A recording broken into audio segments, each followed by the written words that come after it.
Bonjour et bienvenue dans cette deuxième vidéo sur le son consacrée à la propagation. On a vu dans la première vidéo que le son était lié à une vibration. Que devient ce son une fois qu'il est émis?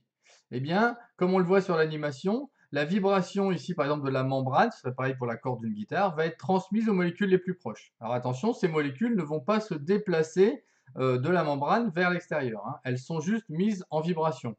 Alors la question qu'on peut se poser, c'est comment est-ce que le son arrive du coup jusqu'à notre oreille?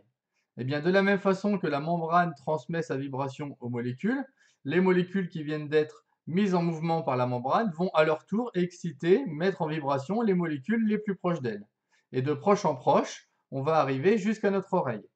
Alors tout ça s'appelle la propagation d'une onde sonore. Alors pourquoi une onde? Parce que les molécules justement de ce déplacement globalement, elles restent à leur place, mais elles vibrent sur place. Mais c'est une perturbation qui va se déplacer sans déplacement global de matière, mais avec déplacement d'énergie, puisqu'on arrive à faire bouger notre tympan, donc on a bien de l'énergie cinétique. Alors, comment déterminer la vitesse pardon, de cette propagation? Eh bien, on va utiliser, alors d'abord, elle dépend du milieu dans lequel ça va s'effectuer, et on va utiliser un système qui correspond à ce qu'on voit ici, c'est-à-dire un oscilloscope sur lequel on va brancher les deux récepteurs, donc les deux signaux qu'on voit correspondent aux deux récepteurs, ici R1, ici R2, et évidemment un émetteur. On travaille avec des ultrasons, ça fait moins mal aux oreilles. Voilà comment on fait, avec la relation D égale V fois T. La méthode couramment utilisée pour déterminer la vitesse du son dans l'air va consister à mesurer la différence de temps mis par l'onde pour aller d'un récepteur à un autre quand ils sont séparés d'une certaine distance. Alors là, on voit que le signal qui est affiché sur l'écran correspond au récepteur R2. On va faire en sorte que l'oscilloscope affiche les deux signaux correspondant à R1 et R2. Et pour un peu plus de visibilité, on va séparer les deux signaux correctement. Voilà, par exemple comme ceci. Donc ensuite, on va éloigner le récepteur R2 de R1. Donc là, on choisit par exemple 10 cm. Et ce qui va nous intéresser, donc, c'est le temps mis par l'onde pour aller de R1 à R2. Ce temps va correspondre à l'écart ici entre la réception au niveau de R1 et la réception au niveau de R2. Donc, il va falloir mesurer cet écart-là. D'où le choix de mettre, par exemple, pile sur une ligne ici. Donc ça, c'est au niveau de cette position-là qu'on peut le changer. Donc pour cette mesure, pas toujours comme pour toutes les mesures, on va essayer qu'elle soit la plus grande possible pour avoir la plus petite erreur possible. Donc ça, c'est à ce niveau-là qu'il va falloir changer, hein, l'échelle en horizontale. Ici, voilà, c'est le maximum qu'on puisse faire, sinon on va sortir de l'écran. On va avoir donc à mesurer l'écart ici entre la réception sur R1 et la réception sur R2. Là, on a à peu près 3 carreaux. Difficile de faire plus précis ici, hein, on n'a pas de petite graduation.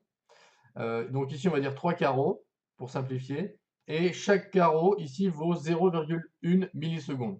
Donc, ce qui fait donc 0,3 millisecondes, ce qui est le temps mis pour parcourir 10 cm. Alors, on pourrait faire le calcul à partir de ces deux valeurs-là, hein, je l'ai dit, avec la relation V égale D sur T.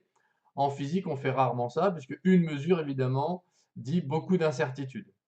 En général, on va faire plusieurs mesures. Alors, mathématiquement, on pourrait effectuer la moyenne, ce serait correct. En physique, on va avoir plutôt tendance à tracer un graphe. Donc, pour ce graphe, évidemment, il faut plusieurs points. Donc, on va par exemple changer de distance, mettre 20 cm. Là, on est sorti du cadre, donc il va falloir revenir. Voilà. Mesurer l'écart ici, attention à l'échelle qui a changé, et noter donc dans un tableau que pour 20 cm, voilà le temps correspondant. Pareil, et ainsi de suite pour 30, 40, et etc. On estime qu'on va prendre au moins 4 à 5 mesures pour pouvoir tracer notre graphe. Très souvent, vous allez voir, on se ramène à un graphe qui est une droite. Voilà, pour la suite, on voit ça dans le tableur.